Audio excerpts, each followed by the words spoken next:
Hey guys, Magnus Robert here, bringing you another video. So, apologies, I am trying my best to get all those series moved up. I think my internet's going to be sorted out in the next couple of days, hopefully. God, I hope. It's taken so long. But, yeah, so, we of course today are going to be doing and ranking, or not ranking, giving the top 10 at least, for the worst characters of 2020. So, yeah, this is going to be an interesting list to follow. I'm kind of excited to do this. So there were a lot of kind of crummy characters this year, I think. So we're going to have to go through at least my top 10. But before we go through the top 10, of course, I've got some dishonorable mentions. So let's just jump into it and start with those dishonorable mentions.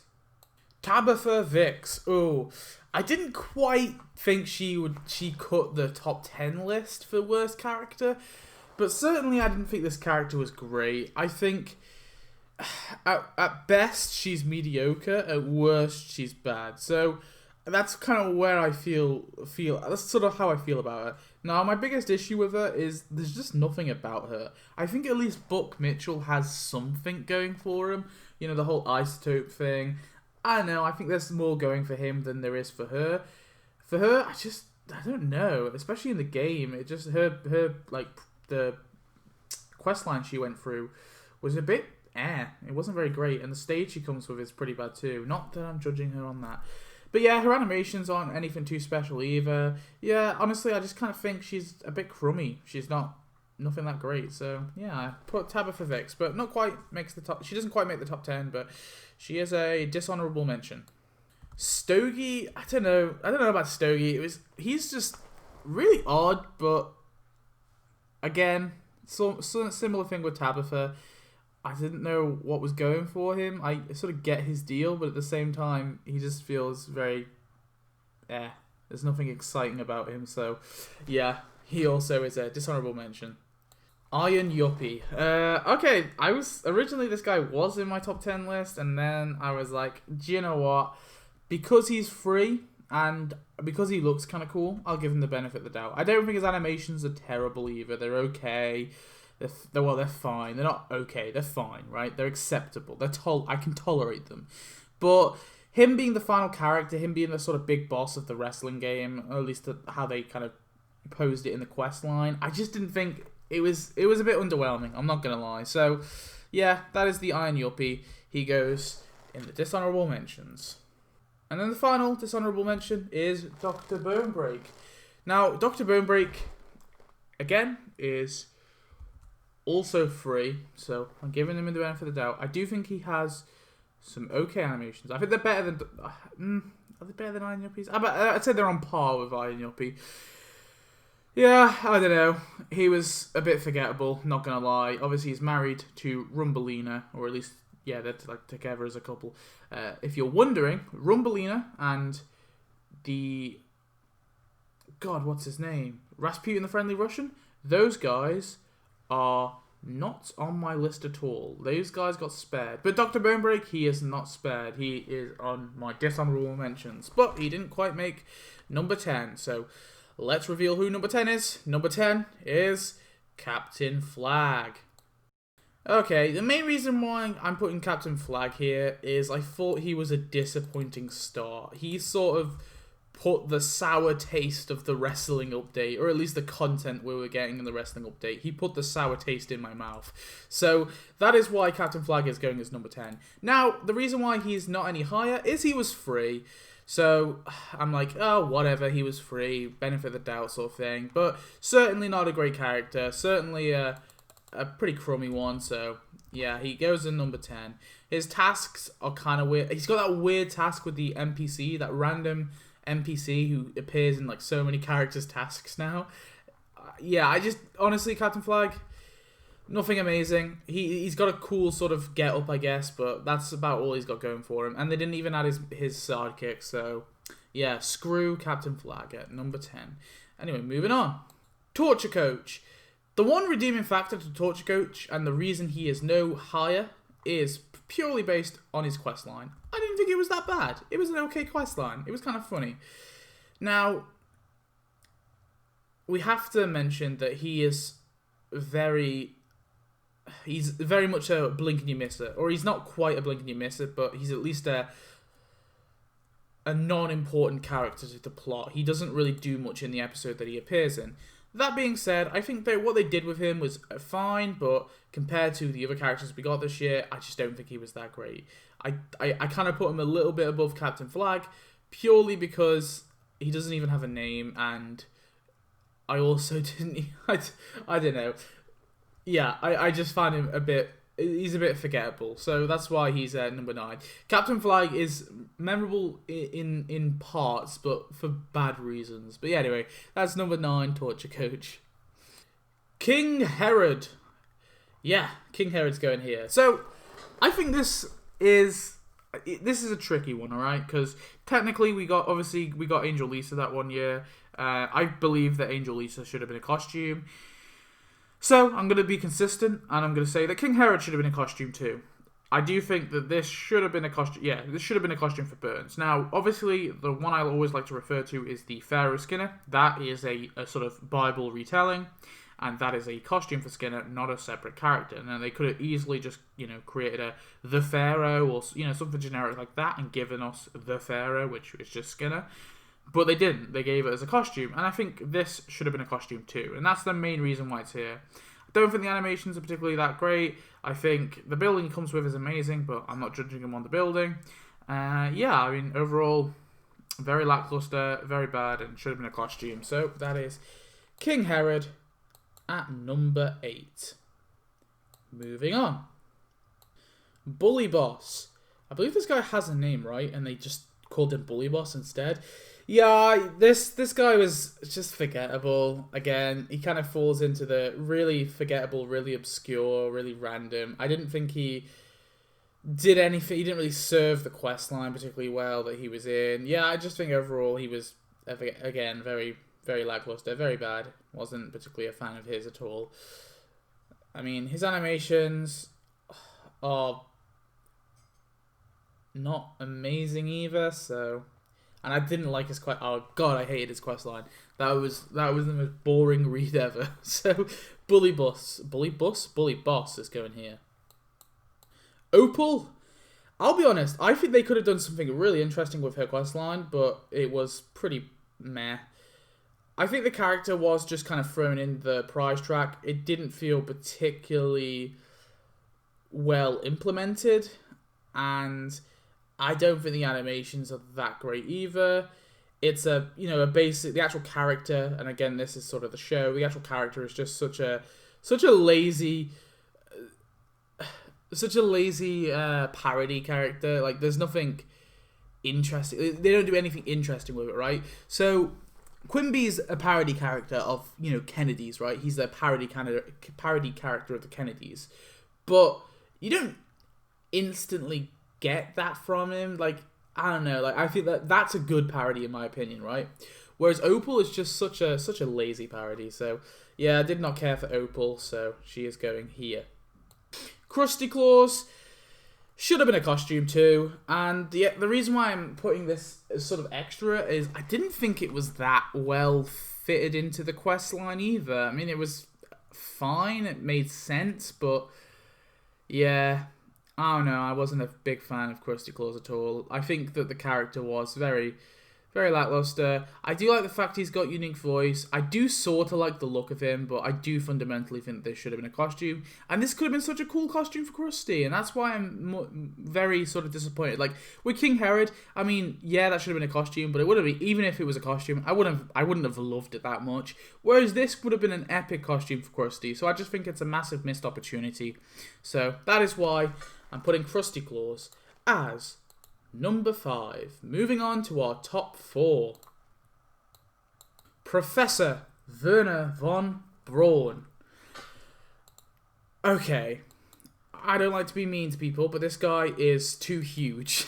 He doesn't look right. He looks really out of place compared to the other characters. So much so that it kind of annoys me when I look at him.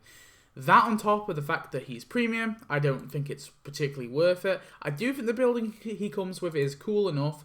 the University of Heidelberg, it's a fine building. It is a tapped out exclusive building as far as I can tell. I went through all the Germany appearances and I don't believe the University of Heidelberg has ever appeared. So unless like the wikis missed like an appearance from Germany, I'm pretty confident that his building is tapped out exclusive. On top of that, the character is just nothing. He's in a scene very briefly in one episode and doesn't really do anything. And, you know, he's a blink and you miss it. I don't know. I just think that the character is a nothing burger. And on top of that, he was premium. And on top of that, he's really bulky and weird and doesn't really fit in the town. So that is why Professor Werner von Braun is going here. And also, his questline was bizarre. Like, I don't know, maybe this is just weird, like, this is sort of quite a petty criticism, but he's like this professor, and he's a wrestler, but then in the questline, it kind of focused more around him being a professor, and I don't know, it was just such a bizarre questline. I remember it vaguely anyway, I sort of skimmed through it before, but yeah, I don't know, Professor Werner von Braun is number 4. Boom! Demon Mo, number 3. Into the top 3. So, why do I put Demon Mo here? Well, let's be honest, this should have been a costume. Like King Herod and Krusty Claus, this should have been a costume, for sure. I do think the one redeeming factor is he looks cool. That's true. He does look cool, but we've already got a Demon Mo. We got the Devil Mo. A few years back, we got, obviously, the Devil, which just looks like Mo. And the animations for this and the Devil Mo are eerily similar. So much so that I'm gonna have to chop this down to laziness. Like, I just think this character was really lazy. Should have been a costume. It was premium. It came with it came with a bad building. I honestly don't like that building that much. I mean, arguably should be a skin, that building too. But yeah, Demon Mo. Very poor, very lame. What else do I have to say? I guess some people might be wondering, oh, well, what about Krusty Claus? What about King Herod? Why is Demon Mo worse than them? Well, again, the laziness part of it. I think that it's a copycat. It's a sort of copycat, or almost like a reskinning. This did technically appear within the Simpsons very goddamn briefly, but this did appear, like Demon Mo did appear, but. So odd that they decided to pick that out of everything. I mean, there was definitely more characters, more sort of healthy things they could have picked. But they went with Demon Mo. I don't think it was a very good choice. I think, again, it was a bit of a lazy character. So that is why Demon Mo is going as number 3. Beefy Bishop is number 2. So, okay. I was so tempted to make this one number 1, but there was one I just had to give the winning spot to. But Beefy Bishop should not get away. Beefy Bishop is an insulting character to get. Why is he insulting, you may ask? Well, this character doesn't just appear, you know, like make a brief appearance like Captain Flag or Rasputin or Rumpelina. He doesn't just make a brief appearance. He never appears. As in, and he's not even like a tapped out exclusive to the, you know, to the point where they tied him in to sort of to the story, or if they, you know, they sort of, like, for example, Benice's brother. Like, Benice's brother is mentioned in the story, right? So he is a canon character, but he's never appeared on the show. So I'm sort of fine-ish with that. Or say like Big Claw, he's his tapped out exclusive, but they tied it quite well into the sort of Thanksgiving questline that they did. Whereas the Beefy Bishop, he is none of that. He's not a canon character. Well, he is a canon character, but he appears in the show on a pamphlet. On a fucking pamphlet. And that's why Beefy Bishop is insulting. On top of that, his building, that, I know, I'm going to be fair, I'm not going to judge him on his building, but I don't even need to judge him on his building, because I can just judge him on his character. But holy crap. This character, what a waste. 150 donuts for this. It's honestly garbage. It's not worth it at all. Possibly one of the worst characters that Tapped Out have decided to add, in my opinion. Yeah, I mean, overall, very bad. Very poor. I want to go on like a large rant, but then I don't think Beefy Bishop deserves. He doesn't even deserve my wasted breath. So we're gonna move on to the number one. Can we have that drum roll?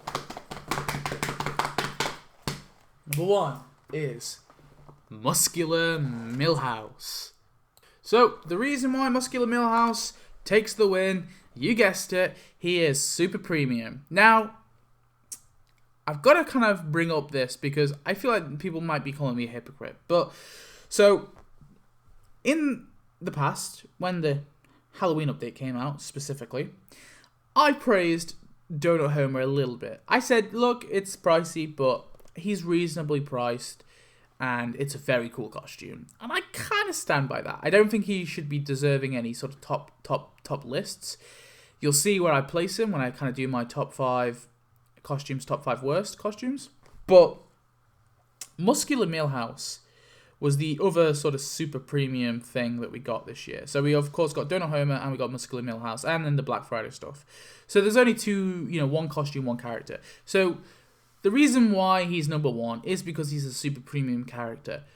But he was more money than Homer, the Donut Homer. And I don't think he's worth that money. Even if this character was added as a